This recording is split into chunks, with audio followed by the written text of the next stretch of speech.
2017, which enhanced powers even further in a whole range of areas. That demonstrates our stance on devolution, which is to trust the people. Plaid Cymru and the SNP will defend against the power-hungry Tory government's plans in the White Paper to use the Great Repeal Bill to undermine devolved government by not passing on powers from Brussels. What guarantees can the Minister make to ensure that Wales and Scotland are repatriated all powers in its devolved competence, and that these are not absorbed by the Westminster machine? Mr. Speaker, as powers are repatriated from the European Union, it is vital that we provide industry and communities with as much certainty and security as possible. We need to protect the integrity of the UK market. We need to work with the devolved administrations in order to construct common standards and common frameworks in order to support that single market. Thank you very much, Mr. Speaker. After a decade of Tory rule in Westminster, it's clear that they have given up on Wales. They refuse to devolve the responsibility for rail infrastructure, as both Plaid and the Silk Commission suggested. And in section 4.2 of the Great Repeal White Paper, they've pledged to snatch the powers over transport from Brussels away from the people of Wales. Can the Secretary of State tell us what exactly he is doing to ensure the people of Wales and their interests are not forgotten? The Government will continue to engage with the Welsh Government, but, Mr. Speaker, we will also continue to engage with stakeholders, and the stakeholders across agriculture, across business, across commerce have all supported the standpoint that we want to take with the Great Repeal Bill, and that is to replicate the powers on a temporary basis until we can come to an agreement with the devolved administrations of where those powers ultimately lie in the interest of the UK market. Thank you, Mr. Speaker. My right honourable friend will be aware that the setting of business rates in Wales is now devolved. Would he share my concerns that the small business rates relief scheme in Wales is less generous than that in England? My honourable friend is absolutely right, and I can well remember walking the High Street in Prestatyn recently, where business rates was highlighted as a major concern to some of the small shops on that High Street. He is right that it is devolved, but of course my right honourable friend, the Chancellor, in the recent budget enhanced the Welsh settlement significantly as a result of supporting small business rates in England, and I would hope that the Welsh Government would use that money to support small businesses in Wales. I've been an MP for 2 years, but during that short time I've seen 2 Secretary of States and 5 Shadow Secretary of States for Wales fob off my country with crumbs from the Westminster table. Now the Government prepares to claw back devolution powers. When will the present incumbent announce a Wales bill that brings power back to Wales? The honourable member will appreciate that we have said with the Great Repeal Bill White Paper that no decisions currently taken by the Welsh Government will be removed from them. We expect that repatriation of powers from the European Union will extend the powers of the Welsh Government significantly, but of course there is a process to work through in order to provide the stability and certainty that industry needs. Thank you, Mr. Speaker. Can I thank all the Labour MPs for all their support, particularly the Welsh Labour MPs. The Welsh Labour Government tells me that the Joint Ministerial Committee is not listening to nor responding to the voices of the devolved administrations. It is not fit for purpose. Does the Secretary of State agree that the JMC should be given statutory powers so that the Great Repeal Bill will not in any way rewrite nor overwrite devolution as set out in the recent Government of Wales Act? Secretary of State! Well, can I pay tribute to the honourable lady for her time that she has been Shadow Secretary of State for Wales, but underline the importance of the role that the Joint Ministerial Committee plays. Having been at those Joint Ministerial Committees, clearly there's an awful lot of discussion that takes place in the interest of the whole of the United Kingdom, and there may well be the potential to develop further, but a statutory footing is not the answer. Nick Thomas-Symonds. Thank you, Mr. Speaker. The chapter in the Brexit White Paper on securing trade deals with other countries contains no mention of Wales whatsoever.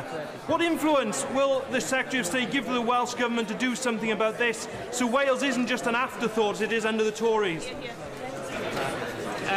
the honourable member will recognise that at the Joint Ministerial Committees Wales, the Welsh Government has been represented, but I have made it a determination to engage proactively with the stakeholders in Wales, because they equally share a view that is not always consistent with that of the Welsh Government. So therefore, in the Great Repeal Bill White Paper, they have had a direct input into that through my office.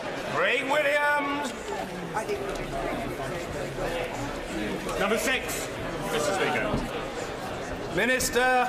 With permission, Mr. Speaker, I will answer questions 6 and 8 together.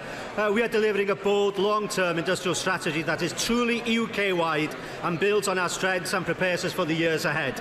It is important that the economy works for everyone, delivers good, skilled, well-paid jobs and creates the conditions for competitive, world-leading businesses to prosper and grow across the UK. That's what we are doing. Craig Williams. Thank you, Mr. Speaker, and can I thank my honourable friend for that answer.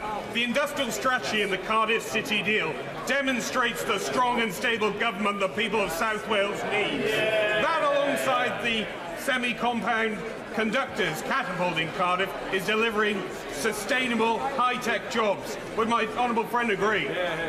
Well, I couldn't do anything other than agree with my honourable friend, who is a fantastic champion for the capital city of Wales. The City deal is an example of the Westminster Government working with the Welsh Government for the benefit of Wales, and the Semiconductor Centre is an example of a world-class resource where Wales leads the globe, and we can contribute so much more with the support of the UK Government working with the Welsh Government. Shailesh Bara. Thank you, Mr. Speaker. Can the Minister outline what response he has had from businesses and organisations across Wales since the launch of the Industrial Strategy consultation? And how is he ensuring that Welsh interests are front and centre of the strategy as it goes forward? Well, I thank my right honourable friend for the question, and indeed the response from stakeholders across Wales has been truly superb.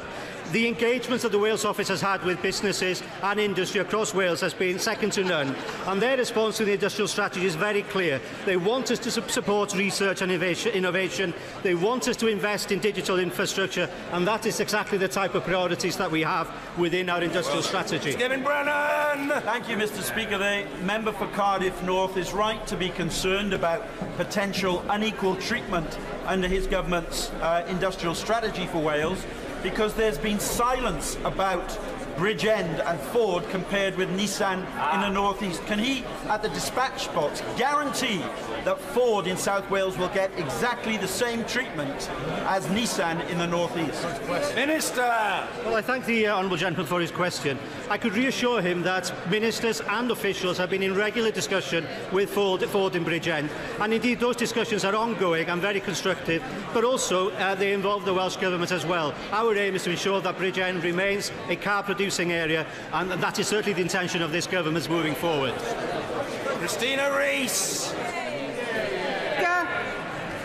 The Welsh Labour Government has proved that lasting economic success only comes through continued investment in Welsh industry and infrastructure. Is there any chance of progress on the electrification of the Great Western Railway to Swansea, the North Wales Growth Plan, and an HS2 hub in Crewe before PERDA kicks in? Well, I thank the honourable lady for her question, and certainly she is absolutely right that investment in infrastructure is absolutely crucial for the future of the Welsh economy. That is why the Welsh Government should get on with the M4 in South Wales and improve the A55 in North Wales. But in relation to the issue of rail infrastructure, electric trains will be on the way to Swansea before the end of the year, but more importantly, the commitments we have in Crewe will be absolutely crucial to the development of North Wales, and we had a meeting yesterday with the Honourable Member for Wrexham and the Honourable Member for the Vale of Clwyd to ensure that North Wales benefits from those investments. Honourable gentleman, Mr. Stephen Crabb. Thank you, Mr. Speaker. Given that over the last 7 years we've given new powers to Welsh Labour government.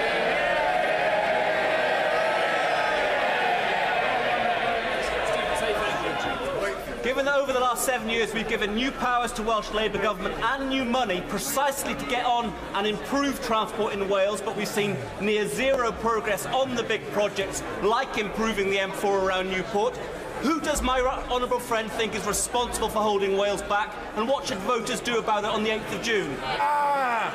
Well, I thank my right honourable friend for the question, and he makes a very important point. The fiscal framework which has been agreed between the UK Government and the Welsh Government has been described as a game-changer by Jerry Holtham. It means that Wales is no longer underfunded, unlike the 13 years when there was a Labour government in this place. So the people of Wales should look at the M4, they should look at the A55, and they should point the finger of blame at the Labour government in Cardiff. Chris Elmore! The Under-Secretary of State said there's going to be electric trains going down to Swansea, but not an electrified line. When is he going to get on with electrifying the line from Cardiff to Swansea, ensuring additional infrastructure investment for the Valleys line, including mine in Oakmoor? Well, the honourable gentleman should be aware that £500 million has been put towards the City deal in Cardiff, which will be crucial for the electrification of the South Wales Valleys lines. And we have also done work on the Severn Tunnel. But I will say one thing to the honourable gentleman. From a party that electrified not a single mile of rail track in Wales in 13 years, I will take no lessons from him. Irish! Number 9. 9. Secretary of State! I've been in close discussions with Cabinet colleagues about our response to the Henry Review, which we are actively considering. Any potential energy project that can contribute to clean, secure and diverse energy mix for the UK is worthy of serious consideration. Projects of this scale must also meet essential requirements on delivering value for money for the taxpayer. Barish! The Henry report very much supports the tidal lagoon in Swansea, which is the highest rise and fall, second highest rise and fall in the world. We should be harnessing that tide. Does the Secretary of State see that as part of the Conservative manifesto in this general election? The honourable member is right in recognising the natural resources in Wales can play a significant role to the energy mix, not only of Wales but of the whole of the UK. And we would like to see this type of project succeed, but of course it needs to be value for money for the taxpayer. Why are they so reluctant to embrace what is Wales's North Sea power in tidal energy, which is entirely predictable, eternal, green and will provide a bonanza of jobs? Mr Speaker, the honourable member, I hope, will recognise that it was this government's early actions in 2015 was to provide planning permission for the project that he highlights. And as I said, we would like this type of project to succeed, but it has to be value for money. But over and above everything, we need strong and stable leadership to provide the economic security to pay for any such project. Andrew Stevenson! Question number...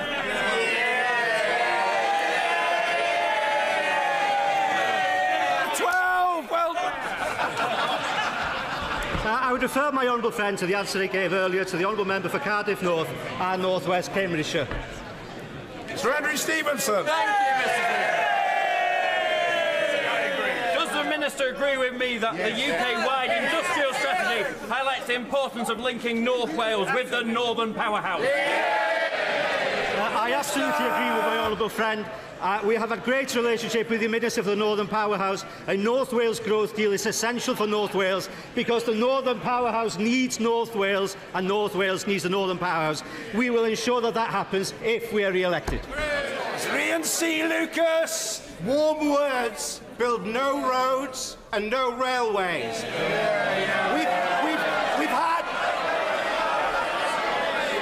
We've had enough of warm words from this government. What we want is investment in North Wales for the first time. Show us the money. I'm disappointed at the comments from the honourable member who was with a meeting with me yesterday with the Transport Minister. More importantly, he should highlight, for example, the huge investment in the new Berwyn prison in Wrexham, which is creating jobs and has been seen as an example of how to do public sector investment in Wales and the UK. Order. Questions to the Prime Minister. Closed question, Mr. Michael Fabricant. Question number 1, sir. The Prime Minister. Thank you, Mr. Speaker. The economy in the West Midlands is performing well. Businesses are continuing to invest, and since 2010, employment in the West Midlands has risen by 180,000.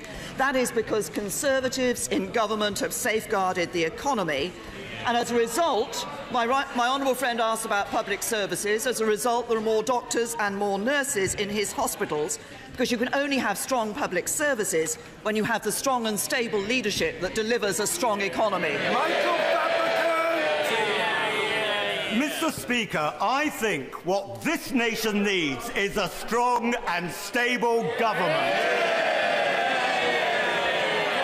But isn't it the case that thanks to devolution, we won't only just have, I hope, strong and stable government after the general election, but in the West Midlands, strong and stable leadership if the right choice is made after May the 4th?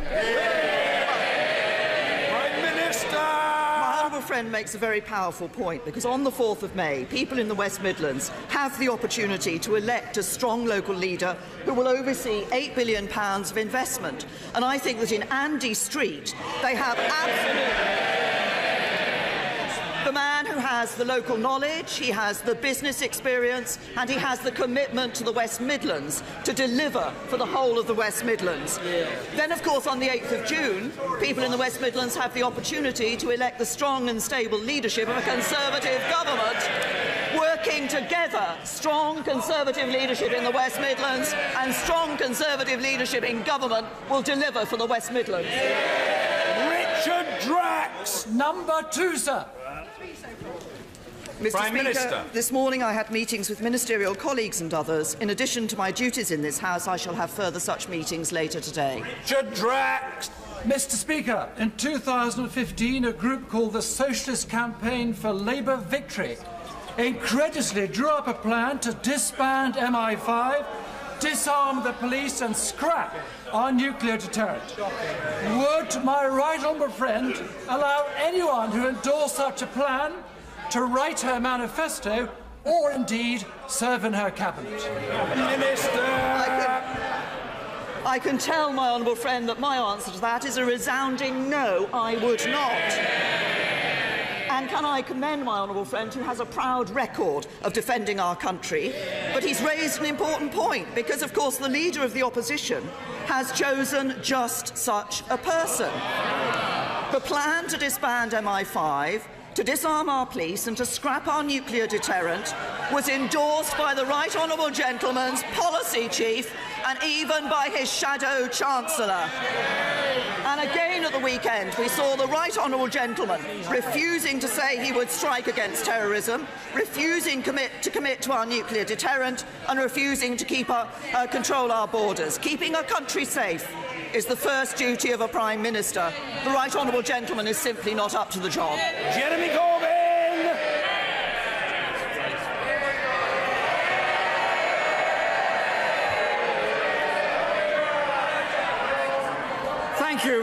Thank you, Mr. Speaker. This is the last Prime Minister's question time of this Parliament. And I think it would be appropriate, Mr. Speaker, if we all paid tribute to those colleagues who have decided to leave the House at the end of this Parliament. Thank them for their service. Thank them for their service to democracy in this country, and to thank you, Mr. Speaker, for the way you presided over this House and the way in which you've sought to reach out to the wider communities in this country. Mr. Speaker, when I became Leader of the Opposition 18 months ago,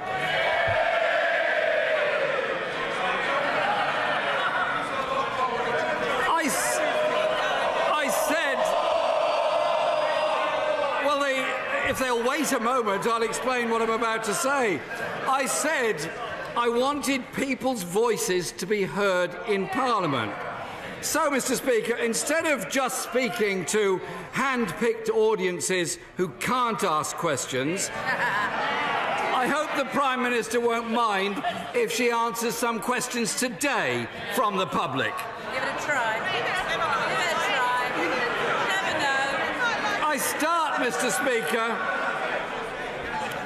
Mr. Speaker, with Christopher, who wrote to me this week, and he says, in the last 5 years, my husband has had only a 1% increase in his wages.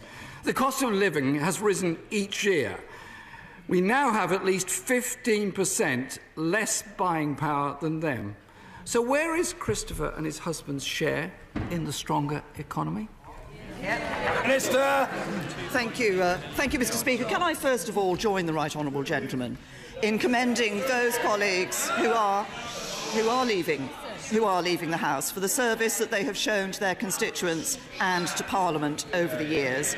Can I also say a huge thank you to the staff of the House of Commons and of Parliament who support us in the work that we do here in this chamber and elsewhere. I will come on to the point about, I note, by the way, that the right honourable gentleman didn't take the opportunity to stand up and show how he would actually stand up for the defence of our country. Once again, he missed that opportunity. I note what the right honourable gentleman is saying about wages increasing. I see today that he is talking about paying for extra wage increases in the National Health Service. I think we should first of all recognise, actually, that for people working in the National Health Service, around half of those staff, because of progression and basic pay increases, will actually see on average a pay increase of 4% in their total. What we know, and what I can say to Christopher is that he will have a choice at the next election. A choice between the strong and stable leadership of the Conservatives, which will secure our economy for the future, and a Labour Party which would crash our economy, which would mean less money for public services, and the ordinary working families would pay the price. Mr. Speaker, isn't the truth that many people are being held back by this government that has slashed taxes for the rich and held back or cut the pay of dedicated public servants? Mr. Speaker, Andy, a parent, is concerned about how his children are being held back. He asks why, despite the fact they've worked consistently since leaving school, all three of my children, who are now in their mid-20s, cannot afford to move out of the family home. Isn't this a crisis that many people are facing all over the country? Don't we need a housing strategy that deals with it? Well, first of all, let's look and see what happened under a Labour government for housing.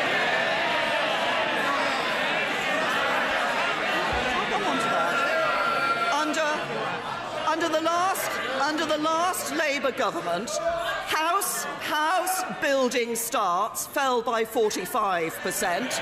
Under the last Labour government, homes purchased in England fell by 40%, and the number of social rented homes under a Labour government fell by 420,000. Under the Conservatives, we've seen more than twice as much council housing being built than under the last Labour government. That's a record of a Conservative government delivering on housing, delivering for ordinary working families.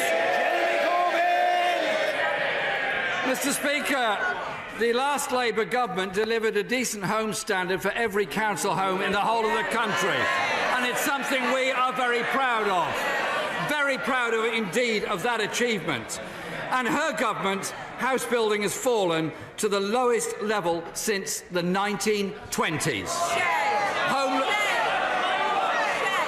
More people homeless, more people on waiting lists, more people overcrowded, more people unable to pay the rent. That is the record of the Tory government. And, Mr. Speaker, our children are being held back by Conservative cuts. Laura, a young primary school teacher, wrote to me this week saying, I'm seeing a decrease each year in available cash to provide a quality education to the children in my class, and an increase in reliance upon our Parent Teachers Association. So is the Prime Minister still denying the fact that funding for each pupil is still being cut? Well, what I would say to Laura is that we said we will protect school budgets, and we have. We have seen record levels of funding going into schools in this country. But at the election on the 8th of June, people are going to have a very clear choice. They will have a choice between a Conservative government that has delivered 1.8 million more good and outstanding school places for children across this country, a Conservative government that believes in parents having choice in a range of schools, providing the education that is right for every child and a good school place for every child, and a Labour Party, the right honourable gentleman, who believes in a one-size-fits-all, take everybody down to the lowest common denominator, take it or leave it. We believe in encouraging aspiration and helping people to get on in their lives. Mr. Speaker, Labour isn't slashing school budgets. Labour isn't putting money into pet projects. We want every child, to have a decent chance in a decent school. We don't want an education system that relies on begging letters from the schools in order to maintain employment and books in the classroom. Many people feel, Mr. Speaker, the system is rigged against them. Maureen wrote to me this week. If I was you, I'd listen to what Maureen has to say. I really would. I really would, because she writes, and she writes with a heavy heart. We have been treated disgustingly. Most of us women born in the 1950s will not be receiving our pension until we are 66, with no notification of this drastic change. We have worked for 45 years and have accrued more than enough to be paid our pension. People want what is rightfully theirs. Maureen asks, what can be done to help the WASPy women? Prime Minister. What I would say to the issue that Maureen has raised is that the government has taken steps to help these women. We have put there's extra funding means made available, and we've ensured that there is a limit to the period of time that is affected in relation to these changes. But if the right honourable gentleman wants to talk about pensions and pensioners looking to the future, then once again there will be a very clear choice at this election. A clear choice between a Labour Party who in government saw the increase in pension, basic state pension of 75 pence in 1 year, and a Conservative government whose changes to pensions mean basic state pensioners are £1,250 better off. But you only get that with a strong economy. And what do we know about Labour? Only yesterday we saw that we had finally emerged from Labour's economic crash. What we now see is a Labour Party that would do it again. Crash the economy, more debt, more waste, higher taxes, fewer jobs. That does nothing for ordinary working families or for pensioners.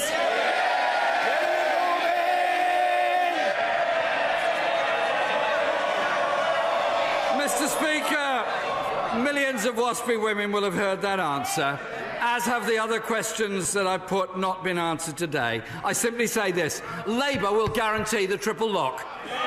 Labour will treat pensioners with respect, and we won't move the goalposts to people looking forward to retirement. Sybil, Mr. Speaker, who witnessed the Labour founding of the National Health Service, which made healthcare available for the many, not just a few, wrote to me this week, and she says this: I'm 88 and I've had a wonderful service from the National Health Service, but nowadays I'm scared at the thought of going into hospital. With more people waiting more than 4 hours in the A&E, more people waiting on trolleys in corridors, more delayed discharges, Mr. Speaker, thanks to the Tory cuts. Isn't Sybil right to be frightened about the future of NHS so long as this government remains in office? Prime Minister! Well, can I just say to the right honourable gentleman on the National Health Service, our National Health Service is now treating more patients than it ever has before. We're seeing more people having operations, we're seeing more doctors, more nurses, more midwives, more GPs, and record levels of funding into our National Health Service. But it's only possible with a strong economy, and that's only possible with a strong and stable government. And of course, over the coming weeks, we are all going to be out there campaigning across the country, as I will be, taking our record in the National Health Service. I did note this week that the Shadow Home Secretary has been campaigning in her own personal way. She has directed her supporters, her followers, to a website. I like Corbyn, but... It says, how will he pay for all this? But I've heard he wants to increase taxes. But I've heard he's a terrorist sympathiser. But his attitudes about defence worry me. They are right to be worried, unable to defend our country, determined to raise tax on ordinary workers, no plan to manage our economy. Even his own supporters know he's not fit to run this country.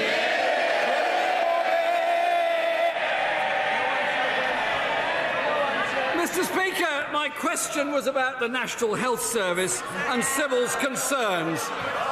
The NHS hasn't got... Correct. The NHS has not got the money it needs. The Prime Minister knows that. She knows waiting times and waiting lists are up. She knows there's a crisis in almost every A&E department. Maybe she could go to a hospital and allow the staff to ask her a few questions. Mr. Speaker, strong leadership is about standing up for the many, not the few. But when it comes to the Prime Minister and the Conservatives, they only look after the richest, not the rest.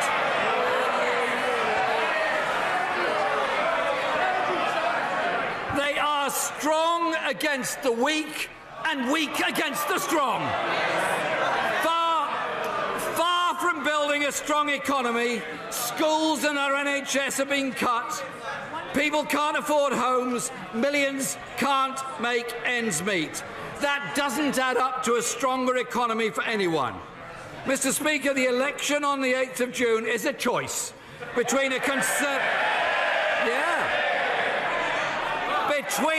Conservative government for the few and a Labour government that will stand up for all of our people. Prime Minister!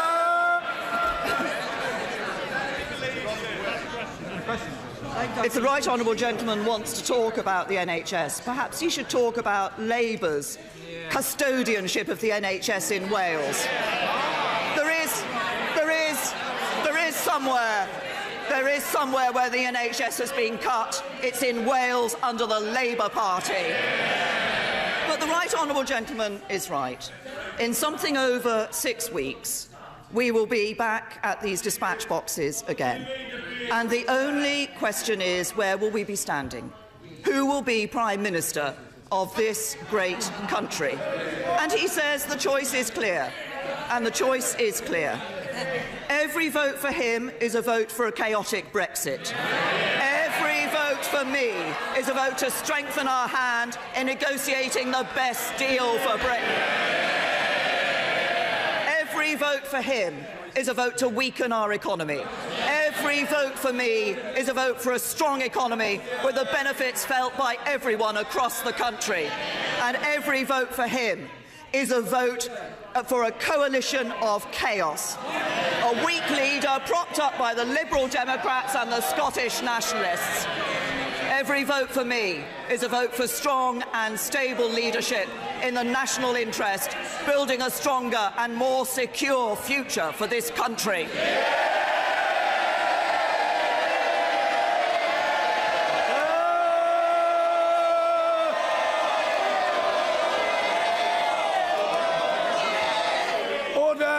The exchanges between the Prime Minister and the Leader of the Opposition have been unprecedentedly comprehensive. We do wish to hear questions from backbenchers. Mr Ben Howlett. Thank you, Mr. Speaker. Thanks to this Conservative government, the West of England has seen billions of pounds of investment in transport infrastructure. On frequent visits to Bath by the Transport Secretary and the Prime Minister, I've raised congestion and air pollution, as well as a feasibility study on the long overdue A36-46 link road to the east of Bath. Will the Prime Minister agree with me that the only way to secure this vital infrastructure project is for Bath residents to give me a renewed mandate on due the 8th? Prime Minister! Well, my honourable friend is absolutely right. I know he has been campaigning tirelessly on behalf of his constituents on this issue. I understand that Highways England is already considering a number of options to divert traffic away from Bath, as my honourable friend suggests. Of course, it's under this Conservative government that we've increased annual government infrastructure investment, but that's only possible with a strong economy, and that's only possible with a strong and stable Conservative leadership.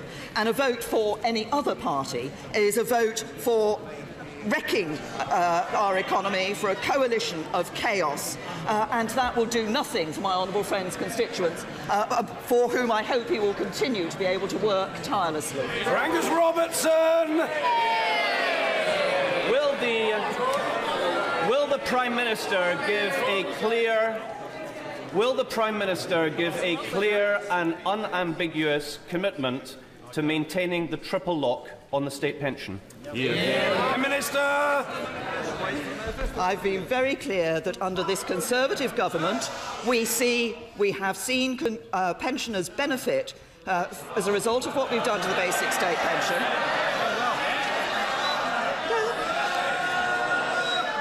To the tune of £1,250 a year. And I am clear that under a Conservative government, pension and incomes would continue to increase. Mr. Speaker, I asked the Prime Minister a pretty simple question. It's a yes or a no. And the Prime Minister failed to answer. So pensioners right across this land are right to conclude that this Tory Prime Minister plans to ditch the triple lock on the state pension. Mr. Speaker, too many women already face pensions inequality, and the Tories now won't even guarantee the pensions triple lock. And the only reason that they will not guarantee it is because they want to cut pensions.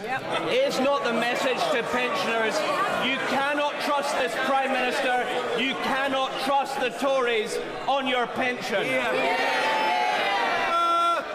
I say to everybody, as I've just said, if you want to know the party in government that has improved the lot of pensioners across this country, it is the Conservative Party. And under a Conservative government, those pensioner incomes would continue to increase.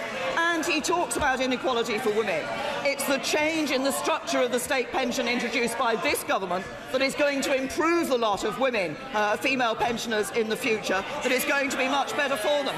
But one thing that pensioners in Scotland will know, as other voters in Scotland will know, is that if they believe in the union, there's only one way to vote, and that's to vote Conservative. Jason McCartney! Thank you, Mr. Speaker. My local CCG is planning to downgrade A&E at Huddersfield Royal Infirmary and move it to Halifax. This is being dictated by a disastrous PFI deal. I have been fighting these appalling plans alongside the community campaign group Hands Off HRI, led by Carl Deach. Will the Prime Minister join me in praising the community campaigners led by Carl? Does she agree with me that patients should not be suffering as a result of these catastrophic PFI deals signed by the last Labour government? And will she ensure that communities like mine have their voices listened to properly? Minister! Well, can I say to my honourable friend that I know that he has, because it's an issue he's raised with me previously, I know he's been a tireless campaigner on this issue, he's been a strong voice for his local constituency, and he's put his case very persuasively to ministers. But he's absolutely right. It's Labour's disastrous PFI deals that are costing the NHS more than £1 billion every year. And the choice at the election will be clear. Do the people of Colne Valley want that strong voice for their local A&E, with the ear of a strong Conservative government, continuing to keep our economy strong and investing in our National Health Service? Or do they want the Leader of the Opposition and his coalition of chaos, less money for our public services, less money for our National Health Service, fewer doctors, fewer nurses and worse healthcare for our constituents? Blinkinsop! Mr. Speaker, my honourable friends for Redcar, Scunthorpe, Newport East, Allen and Deeside, Penistone and Stocksbridge, Cardiff South and Penarth and Llanelli are all proven local champions for their local steel communities. Doesn't the Prime Minister agree that their ongoing presence in this place is vital for the future of our British steel industry? Well, can I just say to the honourable gentleman that I know that he is I believe he's standing down at the election, having said that that was due to his significant and irreconcilable differences with the leadership of his party. What is important? What is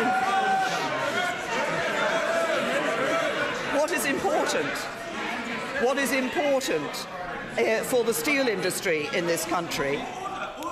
I'm trying to help backbenchers be heard. Please help the chair to help backbench members. The Prime Minister. What is important for the steel industry in this country is that this government has taken action to support the steel industry. I was very pleased when I was visiting Wales yesterday to be able to visit a company that works with the steel industry, galvanises products, steel products, and they were talking about actually the greater work that they're seeing and the improvement they're seeing in the steel industry. This Conservative government has taken steps to support the steel industry and will continue to do so. Robinson! Thank you, Mr. Speaker. With the consultation on the Greater Manchester Spatial Framework now closed, I'd like to thank the 3,600 Cheadle residents who signed my petition. It called for the green belt in Cheadle, Hume, Heald Green and Woodford to be protected and much-needed homes to be built on brownfield land instead. Would my right honourable friend to the Prime Minister agree with me that we must press for brownfield sites to be identified and redeveloped, and that protections for our precious green spaces can only be maintained under a strong Conservative government? Well, my honourable friend is absolutely right on this issue, and I know that she has been a strong campaigner and a strong champion for her constituents in Cheadle, and I can assure her that we're very clear that the green belt must be protected. What we've set out in the White Paper is that boundaries should only be altered when local authorities have fully examined all other reasonable options, such as making use of brownfield sites, as she herself has suggested. I know there was a great deal of interest in the consultation on the Greater Manchester Spatial Framework, and I commend my honourable friend for the work that she did to gather the views of her constituents in Cheadle, and I'm sure that those views will be taken into account as the response is developed. Thank you, Mr. Speaker. Over the last 6 months, it's been announced that 2,000 jobs will be lost to York. Yesterday, Nestlé announced 300 job losses, 156 of them in my constituency. Devastating for workers, their families and the community. Jobs, not products, being exported to the EU, and as ever, York's skilled jobs replaced by low-wage, insecure work.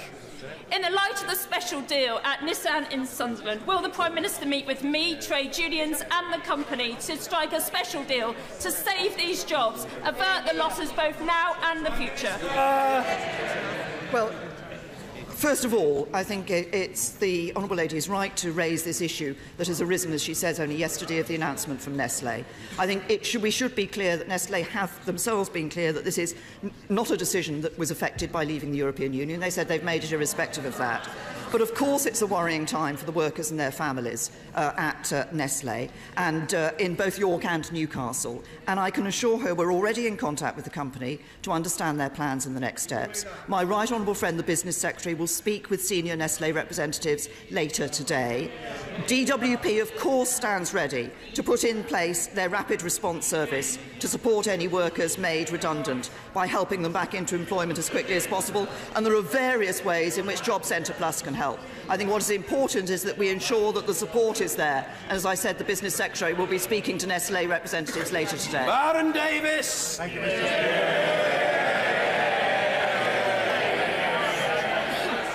Mr. Speaker. Record employment, the national living wage, strong national defences and keeping our promises on Europe. These are just some of the achievements that we can be proud this government has delivered. Does my right honourable friend agree that it is only a vote for strong and stable Conservative leadership in the national interest on June the 8th that will continue to deliver on the economy, defence and a deal with Europe that will enable businesses such as the Gower Brewery and residents in Gower to continue to thrive by re-electing a Conservative MP for the second time? Well, I will say to my honourable friend, can I thank him for his question? And he has, of course, since that fantastic historical election of him in Gower, he has been a really powerful voice for his constituents, but also indeed for the needs of Wales more generally as well. And when I already referred to the fact that I was in Wales yesterday, I had the opportunity to speak to people in business and meet voters and to hear of their concerns. But my honourable friend goes absolutely to the heart of the matter when he says what is necessary is a good Brexit deal. That's crucial for businesses, it's crucial for jobs, and it's only achievable by a strong and stable government. And every vote for me and the Conservatives and Conservative candidates at local level will strengthen our hand in those negotiations. Thank you, Mr. Speaker. Yesterday, the Scottish Tories' shameful defence of the rate clause failed because their claim that third-party reporting is in place is not true. Can the Prime Minister confirm no organisation in Scotland has yet signed up to help women fill in an 8-page "Why My Child is a Product of Rape" form? With DWP staff not trained either, is the Prime Minister seriously going into this UK-wide election with this unworkable and immoral policy? Well, this is an incredibly sensitive issue, and that is why we have looked at it very carefully. We consulted very carefully on it, and we have put in place a series of sensitive measures when such cases arise. But I think it's important that we look at what lies behind this, because underpinning this policy is a principle of fairness, and we know that what the SNP want to do is actually to scrap the policy in its entirety. We believe that people who are in work have to make the same decisions as those people who are out of work, so that people who are on benefits should have to decide whether they can afford more children. People in work have to decide. Thank you, Mr. Speaker. York is a fantastic place to live, work and start a business. But transport infrastructure is key for the city to fulfil its economic potential. During the Northern Ring Road, a new railway station at Haxby, upgrading the A64 will all help secure York's future. So will the Prime Minister continue to improve infrastructure, secure a strong economy and deliver for regions like Yorkshire?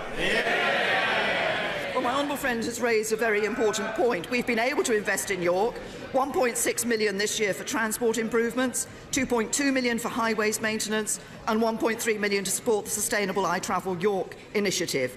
But you can only invest in infrastructure if you've got the strong and stable leadership that secures a strong economy. And that's what the choice in June is going to be. It's very clear. Strong economy guaranteeing investment across the country, in York and other parts of the country, under the Conservatives, or bankruptcy and chaos with Labour. Dems! Thank you, Mr. Speaker. As the Prime Minister knows, fixed odds betting terminals cause immense harm in communities. On taking office, she authorised a review of maximum stakes, and all the evidence for that was collected by the end of last year. Why do we still not have a result? And will she today show some leadership and reduce the maximum stake on these appalling machines to £2? Prime Minister! First of all, I recognise this is an issue that has been raised by a number of members of this House and who have raised concerns about it. The answer to we did indeed have that consultation, and there will be a government response to that. Of course, that response, well, get on with it, we're told. Actually, we are now in a situation where these things will be published after the purdah period and after the general election. So the honourable gentleman will have, right honourable gentleman will have to wait for that response. But obviously we've recognised the concern in this issue and will be responding in due course. Thank you, Mr. Speaker. Should the Prime Minister find herself in the vicinity of Milton Keynes over the next few weeks, may I suggest a visit to Milton Keynes Hospital, where she will find rising clinical standards and investment going in, like a new ward, a new medical school and a new cancer treatment centre.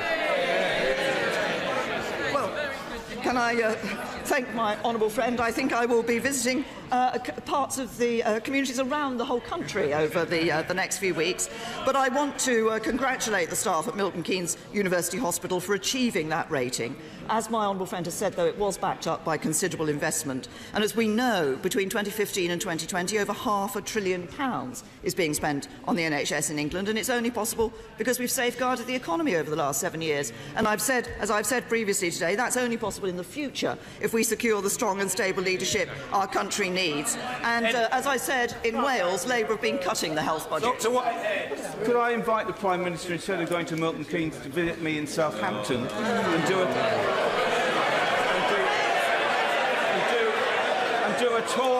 a tour of Southampton schools? And if she does, she will find that those schools are in despair about the cut in pupil funding of 10% in Southampton, £475 per pupil, equivalent to a loss of almost 400 teaching jobs across the city. She'd find also one school that is inviting parents to clean the school toilets. Order. I think the honourable gentleman's got his point across with considerable force. The Prime Minister. It's perfectly possible I might find myself in Southampton over the coming weeks. As I've said, however, as I've said before in this House, there's been a general agreement that the current funding formula is not fair, and Labour did nothing in 13 years of government to address it. It's important that we get it right. We will be responding into the consultation in due course. But what is good news for schools in the honourable gentleman's constituency is we now see 7,000 more children in good or outstanding schools in his constituency, and under our proposed reforms, overall funding for schools in his constituency would rise. As he steps down after 44 years' service in the House, I call Sir Alan Hazelhurst.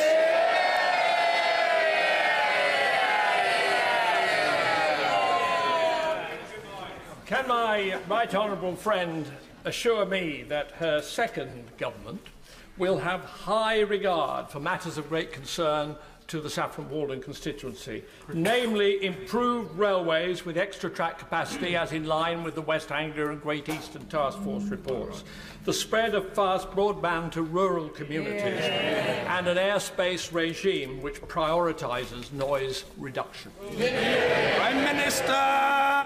Can I first of all pay tribute to my right honourable friend for his service not just to his constituents over the years, but for his service to this House when he took the chair as Deputy Speaker of this House. He has been a stalwart and a champion of the people of Saffron Walden over the years, for 40 years, as the Speaker has said. He's right to raise the issues of infrastructure spending. We, in the budget, included £40 million for the east of England. But of course, as I think my right honourable friend implied in his question, it is only possible to do that with the strong economy that comes from a strong and stable government. And for Saffron Walden, that will mean seeing a Conservative government elected on the 8th of June. Stephen Patterson! Thank you. Thank you, Mr. Speaker. My constituent, Mr. Buchanan, has suffered several serious strokes and requires extensive care.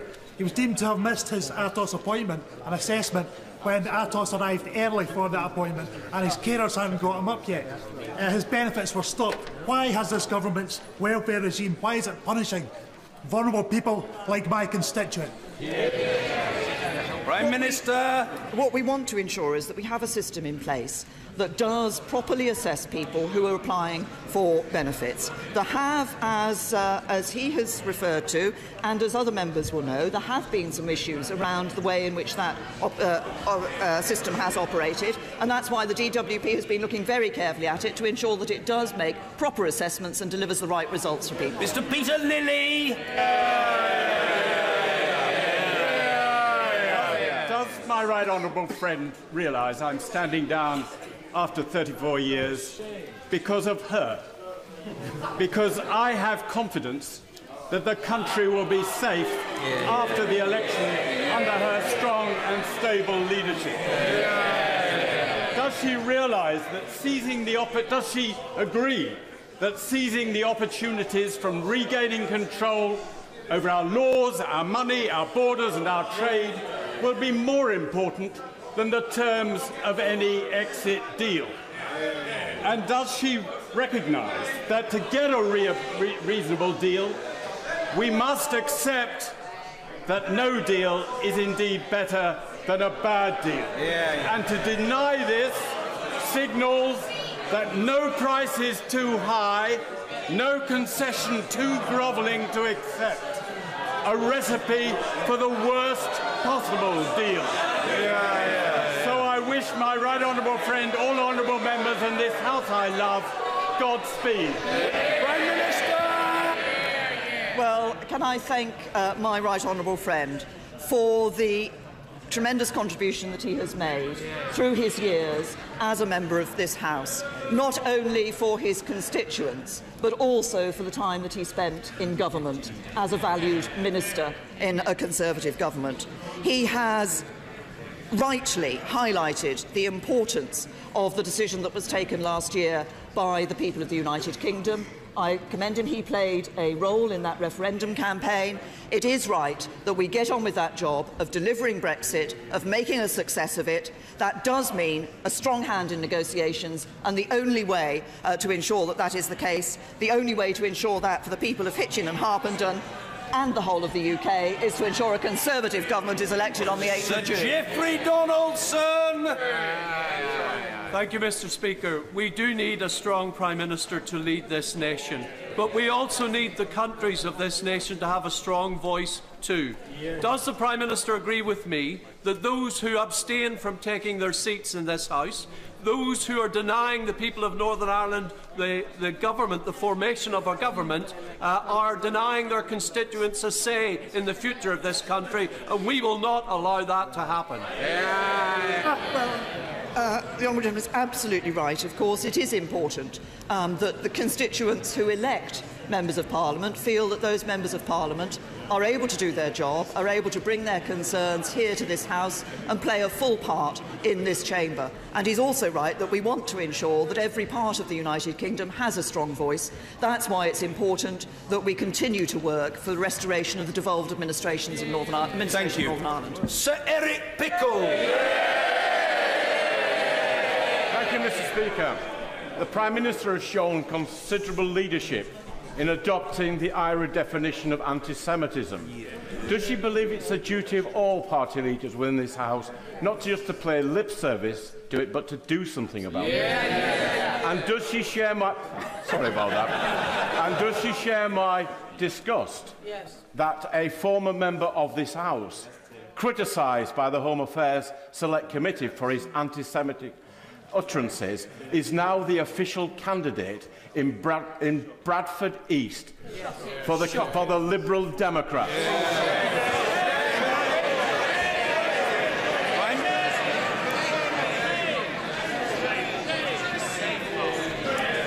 Can I first of all pay tribute to my right honourable friend, my chum, in this House, for all the service that he has given. And not just for his service in this House, but he had a considerable record in local government before he came into this House.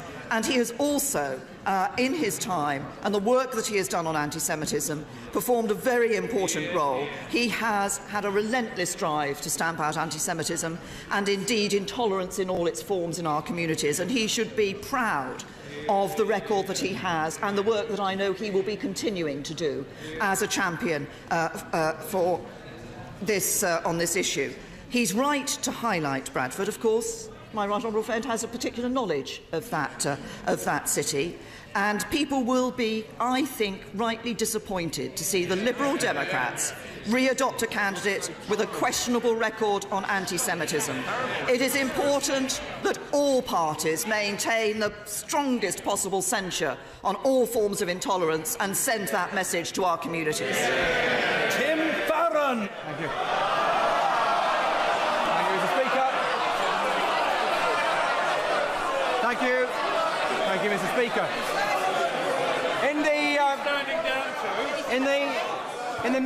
In the 9 months that the Prime Minister has held her office, she has closed the door on desperate child refugees. She has ignored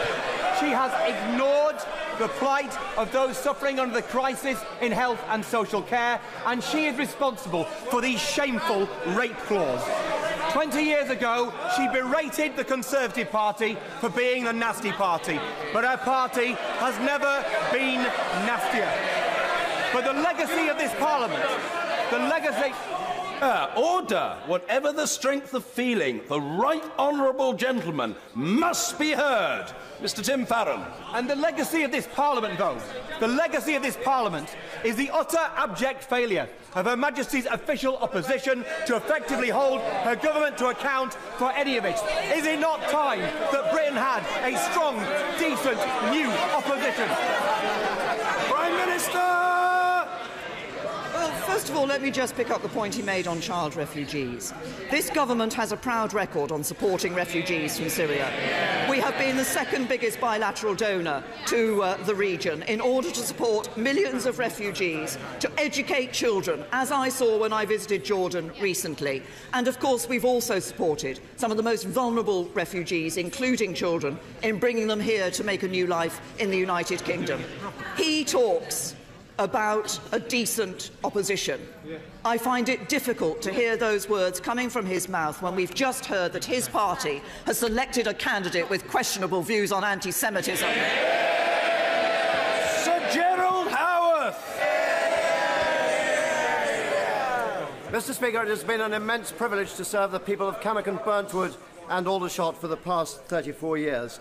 I arrived in 1983 when one formidable and determined female Conservative Prime Minister was transforming the country's economic fortunes, and I depart as another is determined to restore to this country the status of a sovereign nation-state, embracing the rest of the world. And as I too bid my right honourable friend the Prime Minister Godspeed for a resounding victory on the 8th of June, May Aldershot just make one final plea in these troubled times. Please will she ensure that Her Majesty's armed forces are properly funded, manned, equipped and housed to defend and protect the people of this glorious sceptred isle, the United Kingdom of Great Britain and Northern Ireland. Well, once again, can I pay tribute to the work that my honourable friend has done in this House, representing, as he has done over the 34 years, 2 different constituencies. But of course, one of the underlying themes of his time in this House has been his passionate championing of the armed forces and his consideration for our armed forces. And I can assure him that, of course, on the 8th of June, people will have a very clear choice between the right honourable gentleman who refuses to defend our country and a Conservative government that will continue to support our armed forces. Graham Morris. Can I ask the Prime Minister, why is she running scared of the televised leadership debates? And may I suggest that she holds such a televised debate in Easington Colliery Miners' Welfare, where she can see the consequences of 7 years of her policies on housing, on cuts to policing, 500 people at Walkers losing their jobs, and explain to the people, if that is possible, that she has any mandate to seek their support in the re-election. I've been in televised debates with the right honourable gentleman, the Leader of Opposition, week in and week out since I took over as Prime Minister. And I will be taking across all parts of this country a fine record for a Conservative government. He talks about housing, twice the number of council houses built under Conservatives that were built under Labour, record funding into our National Health Service, record funding into our schools, and pensioners on the basic state pension £1,250 a year better off. That's a proud record of the Conservatives and a record that we will continue after the 8th of June. Mike Wood.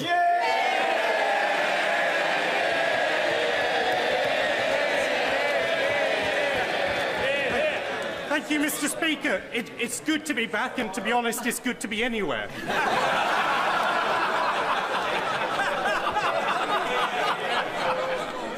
Doctors and nurses at Russell's Hall Hospital saved my life in January, but each year in the UK, 44,000 people are less lucky. Will my right honourable friend look at how we can take the measures we can take to reduce deaths from sepsis, including awareness raising, including a national registry to properly record the burden of sepsis, and effective commissioning levers to incentivise best practice. The UK Sepsis Trust estimates that measures like these will save 50,000 lives over the next Parliament. Prime Minister! Can I say to my honourable friend that it's fantastic to see him back in his place, and I hope he will have noted the welcome he got from across the House for being back in his place. But he's absolutely right to bring a focus on this issue of this devastating condition of sepsis. And every death from it, of course, is a tragedy. But as we know, something like 10,000 deaths per year could be avoided through prevention, early diagnosis and treatment. So we do need to get better at spotting sepsis across the NHS. The Department of Health is already beginning work on a new sepsis action plan. We're having a new public awareness campaign, and we expect a nice quality standard to be published later this year. And with the passion that my honourable friend now brings to this campaign, I'm sure he will continue to make his voice heard on this important issue. George Howarth. Yesterday, Mr. Speaker, my right honourable friend Phil Lee, who will be much missed in this House, had a debate on contaminated blood in which he called for an independent Hillsborough-style panel to get at the truth. The Prime Minister has praised the independent panel approach as a way of opening up the door to justice. So will she join with Labour and the SNP in committing to setting up such a process in her party's manifesto? Well, last July, we committed £125 million of extra funding for those affected by the contaminated blood tragedy of the 70s and 80s, and that's more than any previous government has provided. We published some proposed reforms last year.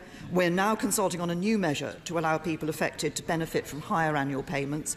But I can assure everybody that everyone will receive at a minimum what they receive now as a result of the proposed changes, and the Department of Health will respond to the consultation in due course. Dame Angela Watkinson. Thank you, Mr. Speaker. It was a privilege to win back the seat of Upminster in 2001 for the Conservatives. Would my right honourable friend tell the House why the good people of Hornchurch and Upminster should continue to vote Conservative at the coming election? Well, can I first of all pay tribute to my honourable friend for the contribution that she has made, not just for her constituents, but also in the time that she served in the Whip's office, for example, in this House. And I'm very happy to tell the constituents, the voters of Hornchurch and Upminster, that every vote for me and the local Conservative candidate will strengthen our hand in the Brexit negotiations to get the best deal for this country.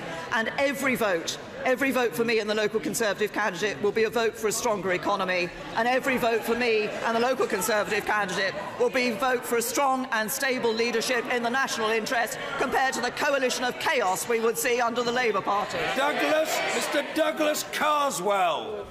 What assurances can the Prime Minister give to the 3.8 million people that voted UKIP at the last election that if she is Prime Minister after June the 8th, the United Kingdom will become a sovereign country again, living under our own Parliament, making our own laws? I will give an assurance to all those people who voted for the United Kingdom to leave the European Union, and for all people across the country, regardless of how they voted, who now want to see the government getting on with the job of Brexit and making a success of it, that we want to see control of our borders, control of our laws, control of our money, and that's what we will deliver. In wishing the right honourable gentleman all the best for the future, I call Sir Simon Byrne.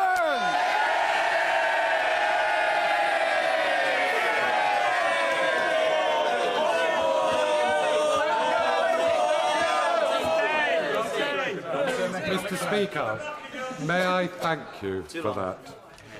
May I tell my right honourable friend, the Prime Minister, that for 30 years I've had the privilege and the honour to represent the great people of Chelmsford. May I also tell her that the great people of Chelmsford are perspicacious, and they have always wanted a government that provides strong defences, strong economy and strong leadership. And may I tell my right honourable friend that it is the Conservative Party under her strong leadership that will deliver for this country for the next 5 years.